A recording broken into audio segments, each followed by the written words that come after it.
નમસ્કાર મિત્રો, આજે આપણે સામાન્ય જ્ઞાનના વારંવાર પૂછાતા પ્રશ્નોનો ભાગ 21 લઈને આવ્યા છીએ.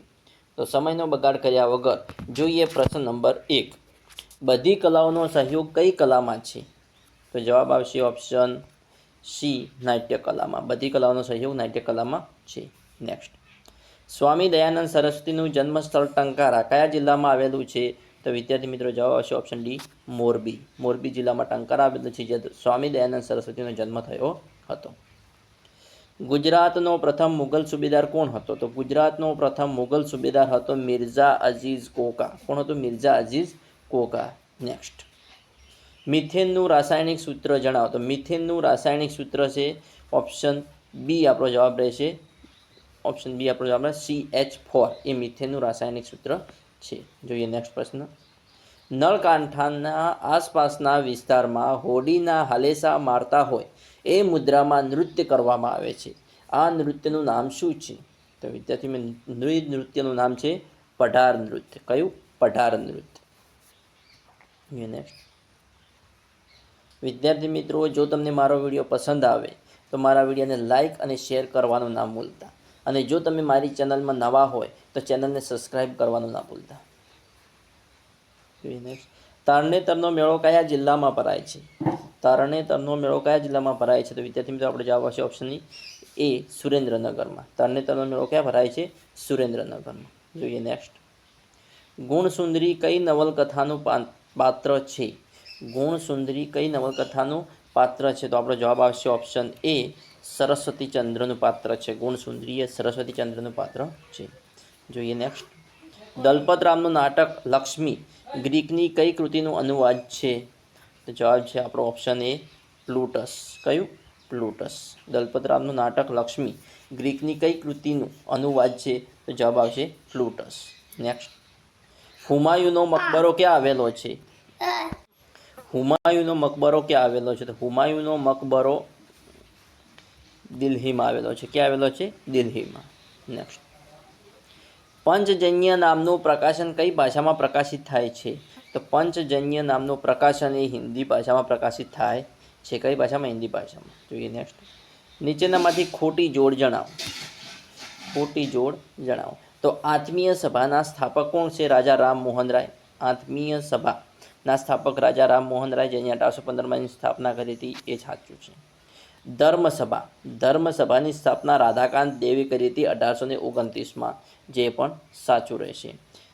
પછી તત્વબોધિની એટલે કે રવિન્દ્રનાથ ટાગોર 1841, એ આપણો ઓપ્શન ખોટો રહેશે. આપણો જવાબ રહેશે ઓપ્શન સી. બરાબર. પ્રાર્થના સમાજના સ્થાપક કોણ છે? આત્મારામ પાંડુરંગ, જેની 1867માં પ્રાર્થના સમાજની સ્થાપના કરી હતી, એ પણ સાચું રહેશે. તો વિદ્યાર્થી મિત્રો જોઈએ તો તત્વબોધિનીની સ્થાપના કોણે કરી હતી? તો દેવેન્દ્રનાથ ટાગોરે કરી હતી. કોણે કરી હતી? દેવેન્દ્રનાથ ટાગોરે. તત્વબોધિનીની સ્થાપના દેવેન્દ્રનાથ ટાગોરે કરી હતી. કોણે કરી હતી? દેવેન્દ્રનાથ ટાગોરે. દેવેન્દ્રનાથ ટાગોરે કરી હતી 1839માં. જોઈએ નેક્સ્ટ પ્રશ્ન. ભારતના બંધારણમાં દ્વિગૃહી સંસદનો ખ્યાલ કયા દેશના બંધારણમાંથી લેવામાં આવ્યો? દ્વિગૃહી શાસન. દ્વિગૃહી શાસન ક્યાંથી લેવા? તો વિદ્યાર્થી મિત્રો આપણો જવાબ છે બ્રિટન. દ્વિગૃહી શાસન પદ્ધતિ ક્યાંથી લેવામાં આવી છે? બ્રિટનમાંથી. જોઈએ નેક્સ્ટ પ્રશ્ન. ભારતના કયા રાજ્યમાં દેશનું કુલ ઉત્પાદનના અડધા જેટલી શેરડી પાકે છે? તો વિદ્યાર્થી મિત્રો આપણો જવાબ રહેશે ઉત્તર પ્રદેશની અંદર ભારતના કુલ રાજ્યોમાં જેટલું શેરડીનું ઉત્પાદન થાય છે, એના અડધા જેટલી શેરડી ઉત્તર પ્રદેશમાંથી પાકે છે. જોઈએ નેક્સ્ટ પ્રશ્ન. વસ્તીમાં સૌથી નાનું રાજ્ય કયું છે? તો વસ્તીમાં સૌથી નાનું રાજ્ય સિક્કિમ છે. કયું છે? સિક્કિમ. વસ્તીમાં સૌથી નાનું રાજ્ય કયું છે? સિક્કિમ. વિદ્યાર્થી મિત્રો એમ પૂછવામાં આવે કે વસ્તીમાં સૌથી મોટું રાજ્ય કયું છે? તો કયું આવશે? યુપી આવશે. કયું આવશે? યુપી એટલે કે ઉત્તર પ્રદેશ આવશે. અને સૌથી નાનું પૂછ્યું છે સિક્કિમ આવશે. જોઈએ નેક્સ્ટ પ્રશ્ન. નીચેના જોડકા જોડો. શર્મિષ્ઠા તળાવ ક્યાં આવેલું છે? શર્મિષ્ઠા તળાવ આવેલું છે વડનગરમાં. શર્મિષ્ઠા તળાવ ક્યાં આવેલું છે? શર્મિષ્ઠા તળાવ વડનગર. શર્મિષ્ઠા તળાવ વડનગર. ખાન સરોવર. ખાન સરોવર ક્યાં આવેલું છે? તો ખાન સરોવર પાટણની અંદર આવેલું છે.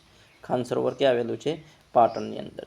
ચંદન તળાવ ક્યાં આવેલું છે? ચંદન તળાવ વડોદરાની અંદર આવેલું છે. ચંદન તળાવ વડોદરાની અંદર આવેલું છે. જ્યારે ગોપી તળાવ એ સુરતમાં આવેલું છે.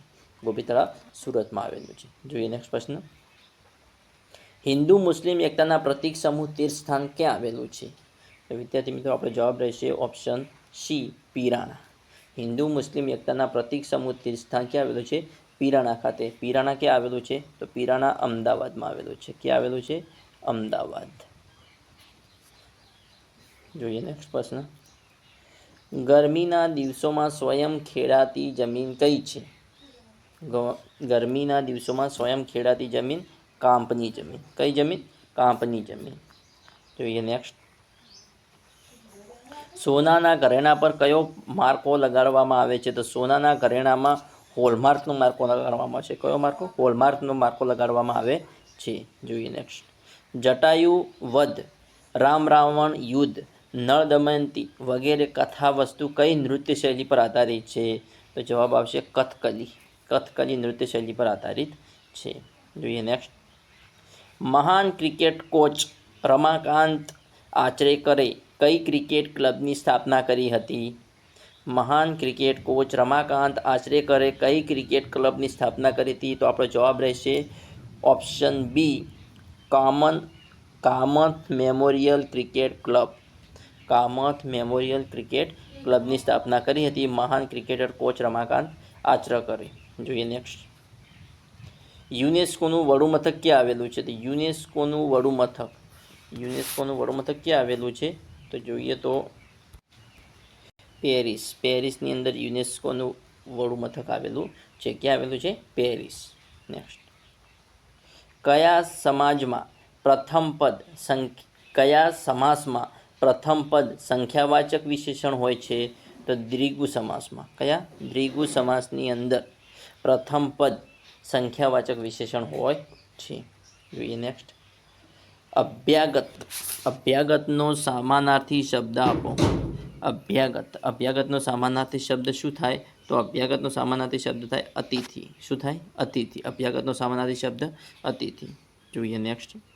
સીવી રહી જે કપડું જીવન સમૂહ એના અલંકાર ઓળખાવો. સીવી રહી જે કપડું જીવન સમૂહ એના. જવાબ આવશે આપણો ઓપ્શન સી, ઉપમા અલંકાર. સીવી રહી જે કપડું જીવન સમૂહ એના, એટલે એને ઉપમા કરવામાં આવી છે, એટલે ઉપમા અલંકાર આવશે આપણો. જોઈએ નેક્સ્ટ. વિલોમ એટલે શું?